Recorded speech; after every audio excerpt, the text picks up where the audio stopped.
Hello again and welcome back to English Today. This is DVD 12 and the fourth DVD in your lower intermediate level.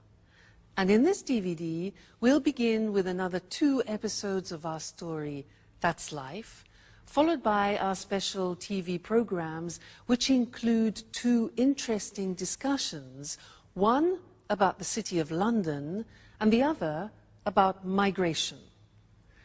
Then, in the grammar section, we will be learning more about comparative forms, and we'll be studying that very important tense, the present perfect, about how and when to use it. So, have fun.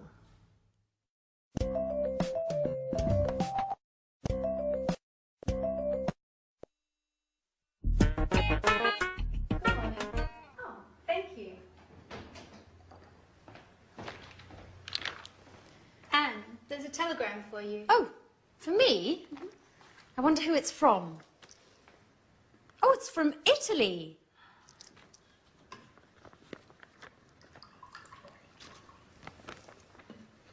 Come on, Anne. Tell me who it is from. You know I'm dying of curiosity. It's from my sister, Kimberly. She says she's coming to visit me. And, well, she's arriving on Thursday. Today's Thursday. Oh, my God. It is. What? Oh, what? Now I have to tidy up and do the shopping, and the house needs a good cleaning as well. Oh. Slow down and calm down, Anne. We've got time. So, who's older, you or your sister? I am. And are you similar or different? Well, we're quite different. She's shorter than I am, and she's got blue eyes. Hey, what are you talking about? About Anne's sister, Kimberly. She's arriving this afternoon. Great, I can't wait to meet her. Is she as cute as you, Anne? Well, stop being silly, Jack. You're the biggest joker I know. I have to get going now. Remember, don't leave the house in a mess. Is that all she thinks about when someone is coming? Cleaning, vacuuming, tidying up and dusting? Do you think Kimberly is worse than Anne? If so, we're going to have a lot of work to do. That's right. 2 sisters means twice the work.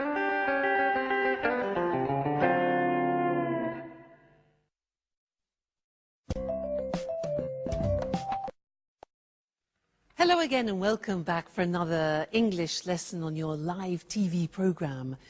Now, in that episode which you just saw, we learned that Anne has a sister called Kimberly, and that Anne is older than Kimberly, and Kimberly is shorter than Anne.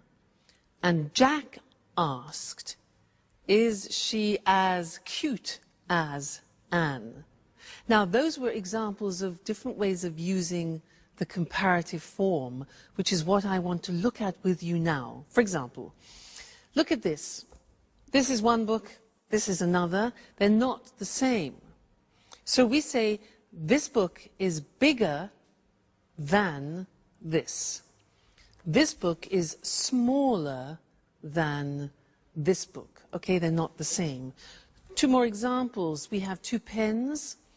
This costs €20, this costs €7. So when we compare them, we can say this pen is more expensive than this pen, and this pen is less expensive than this pen, or this pen is cheaper. Remember adjectives with 1 syllable, cheaper than, but less expensive because it has a 3-syllable adjective. Now, the next thing is, what happens when objects are the same? For example, look at this. Mr. Elephant. And look at this. Another Mr. Elephant. 2 elephants. These are exactly the same. So, when we compare them, we say, this elephant is as big as this elephant. So we say as plus the adjective and then as again, as big as. This elephant is as heavy as this elephant. So when two things are being compared and they're the same, we use as. So we'll look at the screen now and we'll see that in the written form. Okay, so we said at the beginning, when something is bigger, larger, we say more than. So London, for example, is more expensive than Paris. And when two things are the same size, like our elephants, we use as. So London is as expensive as New York. So these are comparatives of equality. And then the other example was when one thing is smaller than the other. So Paris is less than London, less expensive than. Paris is less expensive than London. All right? So 3 different ways of using the comparatives. And you'll find that very useful when you're having conversations with your friends. So remember, when they're the same, he is as big as he. The 2 elephants. Great. So enjoy your learning, and I'll see you again very soon. Bye.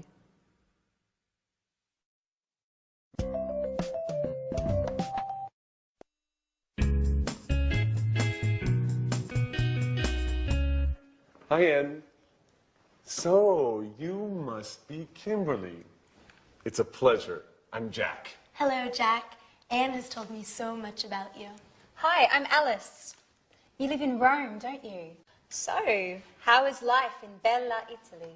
Wonderful. My father raised me in America, though, but Italy is the most fascinating country in the world, as far as I'm concerned. Its history, the art, and of course, the best food in the world. What else could anyone ask for?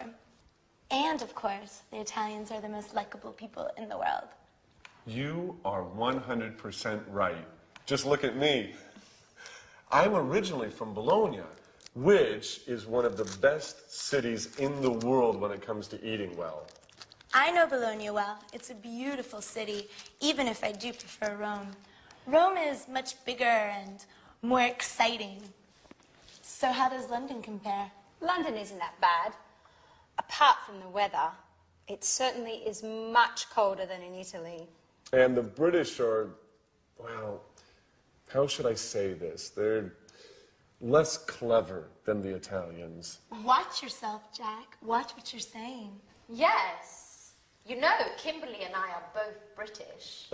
Well, I'm more British than she is. You're right. Well, I was talking about British men, of course. Kimberly, this is Peter and Sharon. They live in the apartment next door. It's a pleasure to meet you. So, Kimberly, Anne told us that you're attending art school in Rome. You know, I wanted to study art when I was a little girl, but in the end, I decided to study archaeology instead. That's interesting. And Peter, what do you do? I'm an actor, and I do a little singing. I'm acting in a musical at the moment. What a great career. Yes, but it's certainly less stressful than Jack's line of work. He works a lot harder than Peter. But actually, he's the hardest working person in the house. And I'm the person that has the most fun. Speaking of fun, what shall we do this evening? I would love to go out. It's been so long since I last came to London. Well, why don't we go to the cinema? Come on, Anne, that's so boring. Why don't we do something more exciting? I don't know. We could go to the pub and get something to eat. And after that, why don't we go to a disco? Wow, what a surprise. You two are completely different.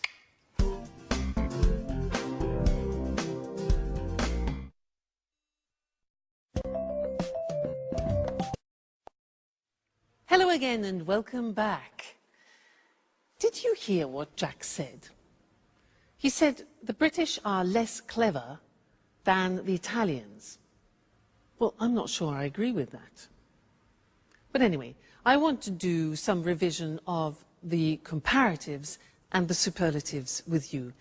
Now, do you remember that in order to formulate the comparative and superlative, you have to look closely at the adjective?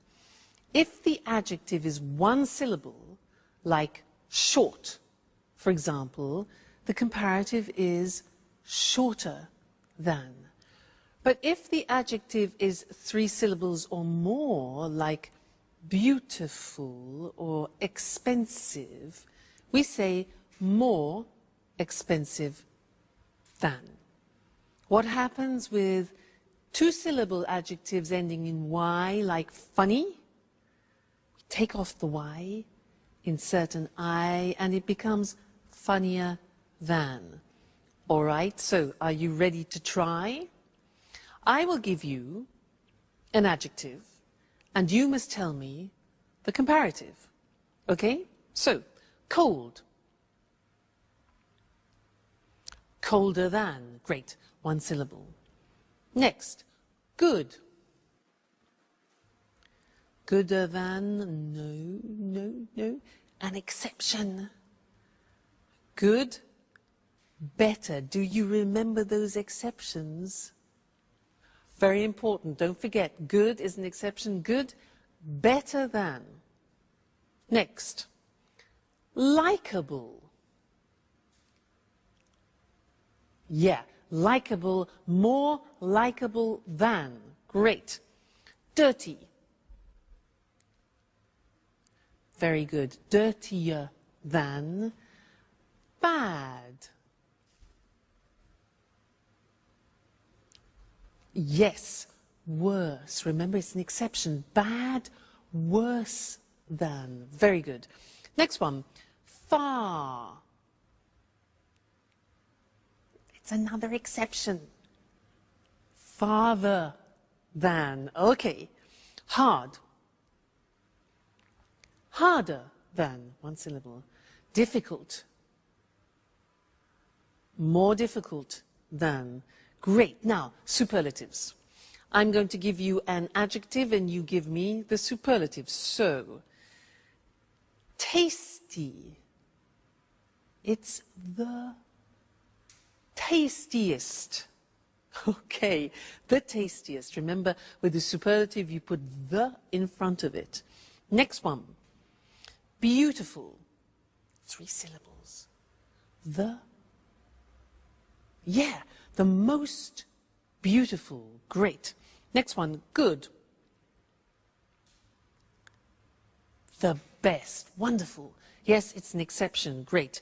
The best. Next one, high. The highest. Great. Noisy. The noisiest. Bad. The worst. Very, very good. And one more, large. The largest. Fantastic. You see, it's just practice. The more you practice, the more you remember, the easier it is. Great. Well, congratulations, and I'll see you again for some more grammar in the next lesson. Bye.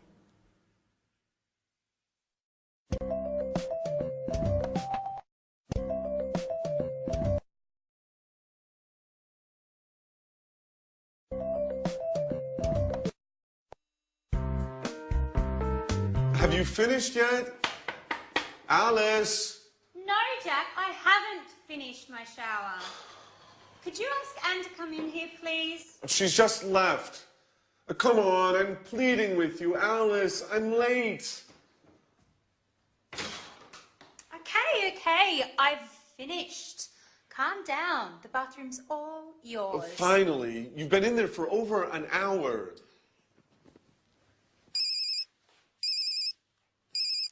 Yes? Yes, this is Jack. No, I haven't seen John since yesterday. Why? Oh, the report. Yes. No, I haven't finished it yet.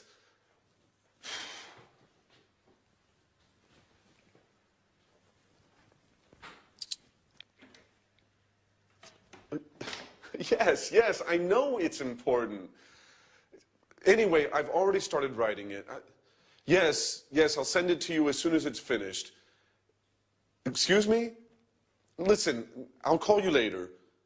Okay.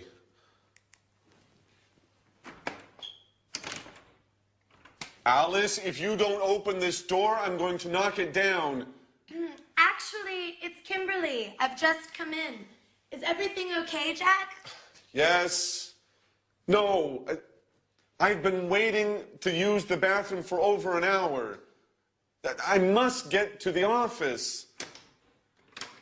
Okay, Jack. It's all yours. I'll use the bathroom later. Thanks, Kimberly. That's very kind of you. Sorry.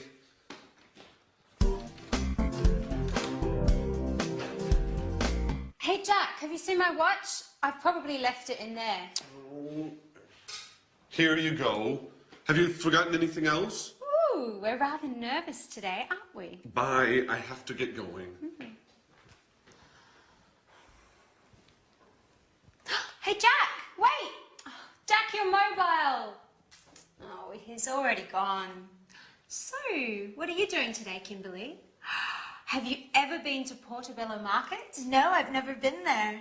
Would you like to come along and browse around the stand? Oh, yes. It's been months since I last visited a flea market.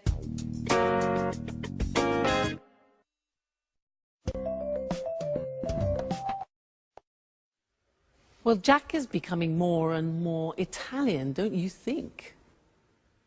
Now, in that last episode, our friends were using a new tense which we haven't yet studied together, and I want to look at now. Let me give you some examples of what they said. Alice said, I haven't finished my shower. Jack said, she's just left. He also said, you've been in there for more than an hour. Alice asked, have you seen my watch?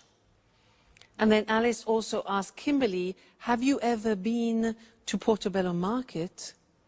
And Kimberly said, no, I've never been there. Now, these are all examples of the present perfect tense, very important tense in English, which I want to look at with you now. At the moment, we want to look just at the construction of the present perfect. Now, as from the examples you heard, I was using the auxiliary have and has, followed by what we call the past participle. Now, let me just explain the past participle.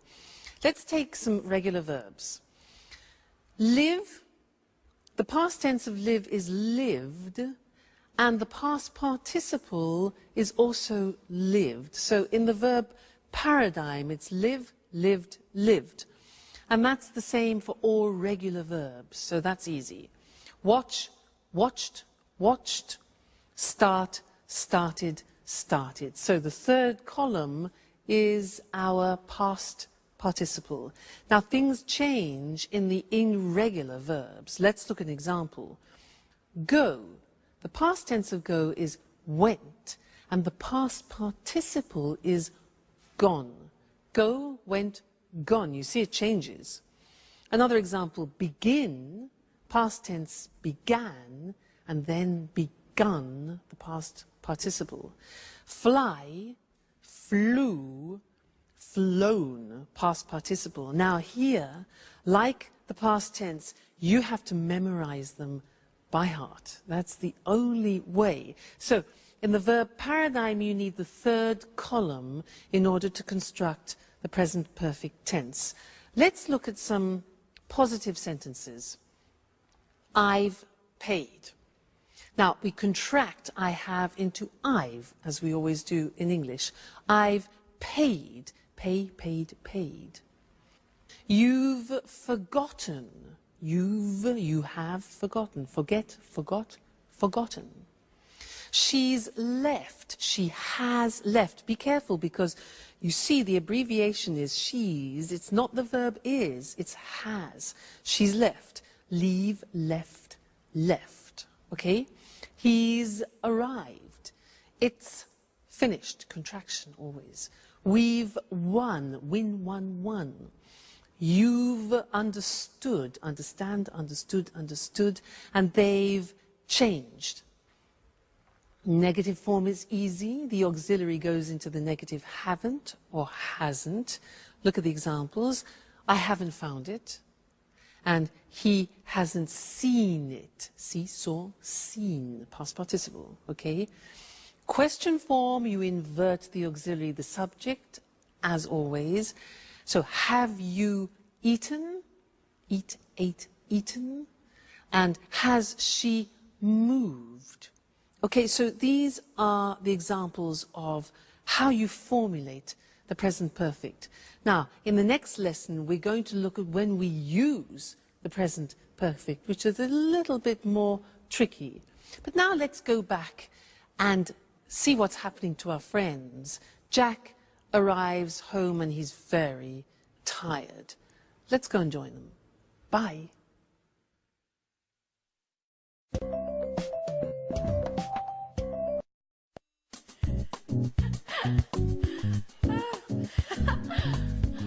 Hi, Jack. Oh, what's the matter? Well, you look awful. I'm a wreck. And I've lost my mobile. No.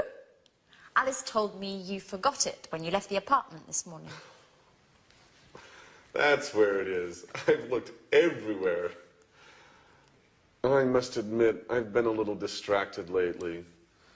I guess I need some rest. You know, I haven't had a holiday since they transferred me to London. Oh. Okay, well, relax a little now. Kimberly is showing me some photos of a party they had at university last month. I've never seen such funny photos. Hey, this is a picture of the Faculty of Economics. I've been there for a seminar. Really? When did you attend that? Well, I was only there for 4 days, but it was really interesting. Hey guys, I've just got off the phone to Peter and he wants to know if they can come over in a bit. He wants us to convince Sharon to move to Japan with him. She hasn't decided yet if she wants to go. To Japan? It's a great country. Have you ever been there? No. And to tell you the truth, I'm not really interested in going. Why do you say that, Jack? You're right, Kimberly. Japan is a fascinating country. I haven't been since 1995. Who knows what has changed since then? Do you mind if I go to my room? Today was awful. I'm dead tired and I haven't had anything to eat. Please tell Sharon and Peter, please give Sharon and Peter my regards. I'm really not in the mood to chat this evening.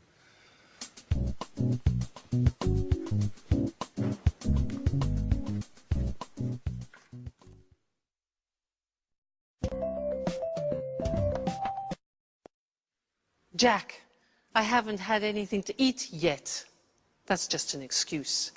But it's interesting for us because he used the present perfect with yet. I haven't had anything to eat yet. And in this lesson, I want to help you understand when we use the present perfect. Okay? Now, remember when we studied the past tense, I gave you an acronym, this, oil, way, on, in, last, when, ago, yesterday, because we use the simple past with definite time in the past. Well, I have another acronym for you to help you with the present perfect. And here it is. Genie. Now, these represent time words which are indefinite. They describe indefinite time. So can you guess what they are? J. J is just. I have just seen him means like 2 seconds ago, just now, recently. Just. This one here. England? used in questions, it's ever. Okay, so have you ever been to England? Ever means sometime in your life. All right, so ever. Next one, A. I've already seen it. Already means something that you have done. It's something that is finished in the past. I've already seen it. Okay? This one here is the opposite of this. Ever. Never. Good. I have never been to England. Just. Ever. Already. Never. And this one, that's what Jack said. I haven't eaten yet. Yet means an action which hasn't been completed. So yet. I want to look at these on the screen with you now and see where we put them in the sentence, because that's important. Just, ever, already, never, yet. There they are. You see them written. Just, ever, already, never, yet. So, they are indefinite time words. Look at them in the sentence. I've just come. Do you notice where it is? It's before the past participle. After the auxiliary, before the past participle. I've just come. Second example, have you ever been there? Ever is before the past participle. Great. He's already gone. It's before the past participle. And I've never seen them before the past participle seen. So just, ever, already, and never are before the past participle. Look at the last one. I haven't finished yet. Notice that yet is the exception and it comes after the past participle. So you need to remember that. Yet is the exception. All right, so try and learn this. Just, ever, already, never, yet. When you're in the bath, just repeat it. Just, ever, already, never, yet, present perfect. All right, it will really help you when you're in conversation. And don't worry, we haven't finished with the present perfect. We will be saying other things about it in the future. So, happy memorizing. And I'll see you again soon. Bye.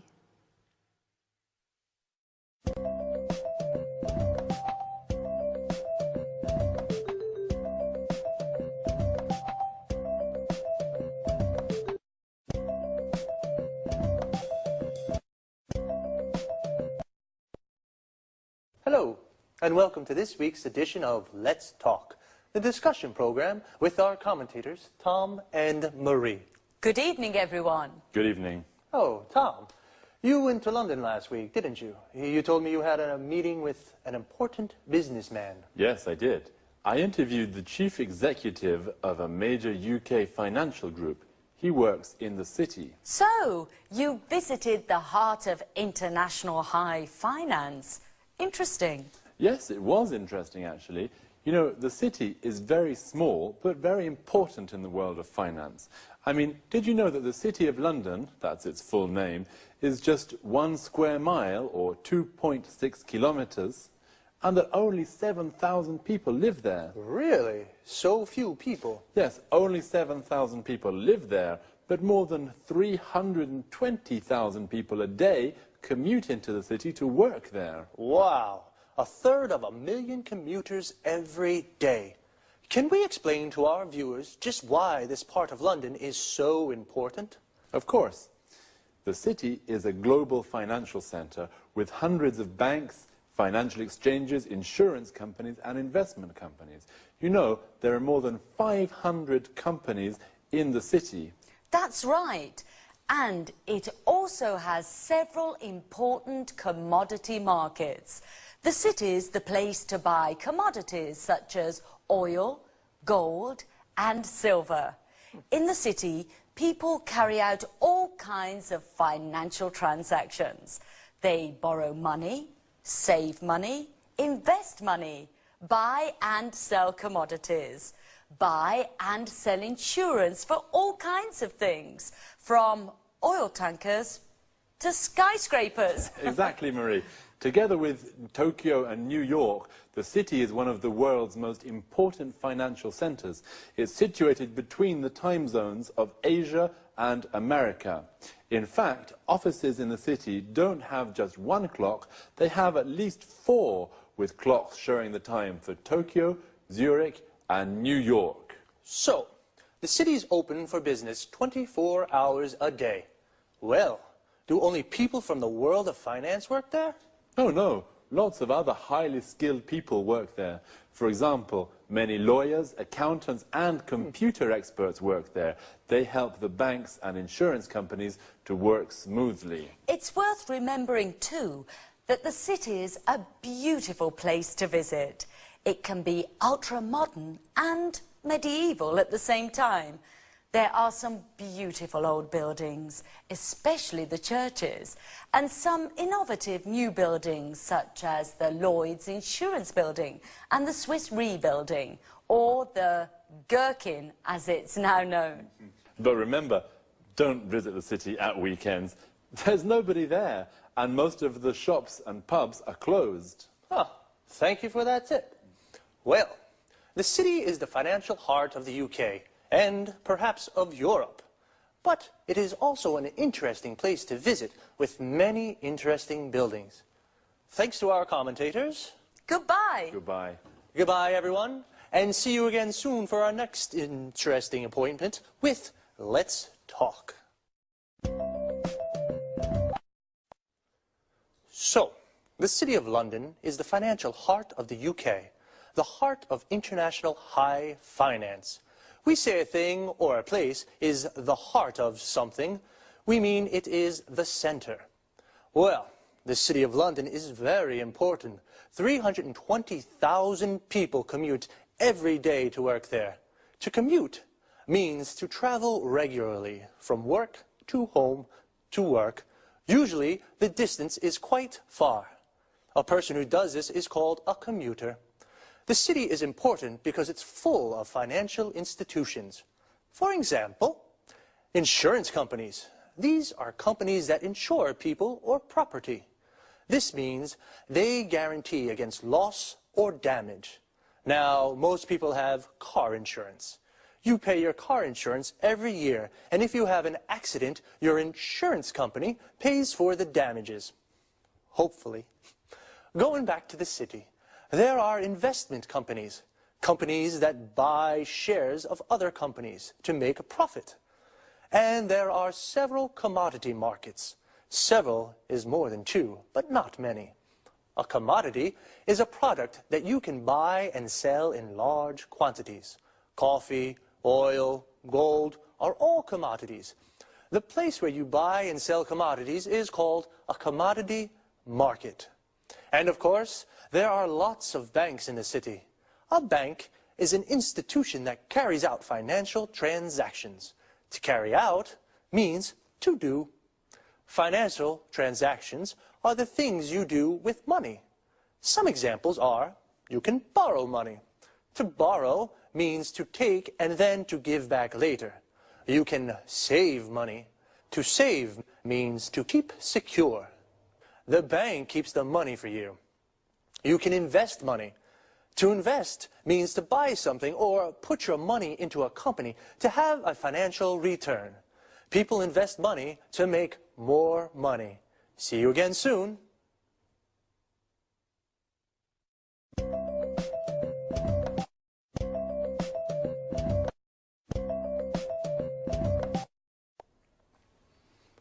Good evening to all viewers, and welcome to this week's edition of Let's Talk, our discussion program with our expert commentators, Tom and Marie. Good evening, Eric. Good evening. Well, according to the data from the latest European conference on migration, the number of migrants arriving in Europe has increased enormously over the last 5 years. EU politicians are divided on this issue. Some of them believe that migration is a bad thing and causes lots of problems. On the other hand, other politicians maintain that migrants contribute to the developing of the economy. Could I ask what you think about these issues? Well, in my opinion, Migrants don't help our economy. On the contrary, they take jobs from local people and push down pay rates for both unskilled and skilled workers. In fact, migrants are often paid less than the legal minimum wage. I'm afraid I don't agree with you, Marie. Many employers use immigration to plug labour shortages, for example, in agriculture. Farmers employ thousands of Eastern European workers to pick their crops, as they can't find local workers to do the work. Oh, that's true. In addition, there are low birth rates in most European countries, particularly in Spain and Italy. The economies of these countries need more workers, especially for difficult jobs that local people don't want to do. Exactly, and it's important to remember that migrant workers contribute to the economy because they pay taxes. Well, this only happens if migrant works legally. Unfortunately, many migrants come into Europe illegally. You're right, Eric. They come in illegally and they often form an underclass that doesn't have access to healthcare and education. That's why they sometimes get involved in criminal activities. I think some immigration is okay, especially if the immigrants are asylum seekers or refugees who can't return to their home countries. Apart from this, I think European governments should put a stop to immigration. How do you suggest they do this? Well, the EU should do more to help develop the economies of North and West Africa. This would help economic migrants, migrants who come to Europe to work, to stay at home, find a job and develop their local economies. Come on, Marie. Today the world is a global village. People have always moved around the world. Don't forget, for example, the millions of Europeans who migrated to North America at the beginning of the last century. They experienced the same problems that the Africans are experiencing today. That's right, Tom. Migration is as old as the human race. People have always moved to where it is possible to make a living. Maybe we should get used to the ideas that our society is becoming more and more multiracial. Okay, this discussion has been very interesting, but unfortunately it is time to say goodbye to Tom and Marie. Goodbye, Eric. Goodbye. Goodbye. Goodbye, and see you again soon for our next installment of Let's Talk.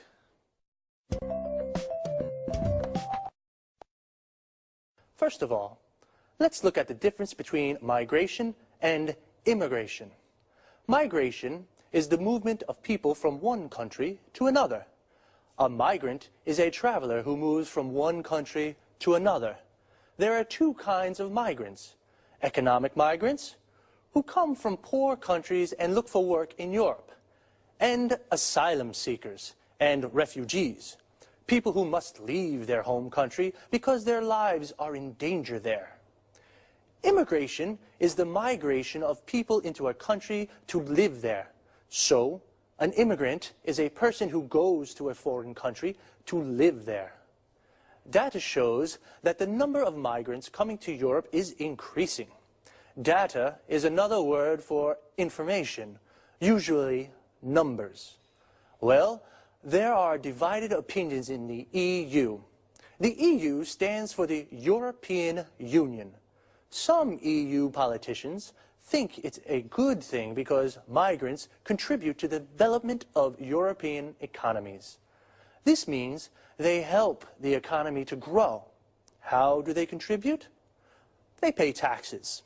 Tax is the money we pay from our salaries to the government. And employers, these are the people who give jobs to other people, use migrants to plug labor shortages. This means they give jobs to the migrants because there are no local people to do the work. Other EU politicians think immigration is a bad thing because migrants push down pay rates. This means they reduce the amount of money that people are paid. How do they push down pay rates? They are often paid less than the legal minimum wage. This is the lowest legal salary a person can receive. Some migrants work illegally. Illegally means against the law. Migrants who pay taxes work legally. Legally means following the law. I'm afraid I have to say goodbye now. I'll see you next time for another discussion on Let's Talk.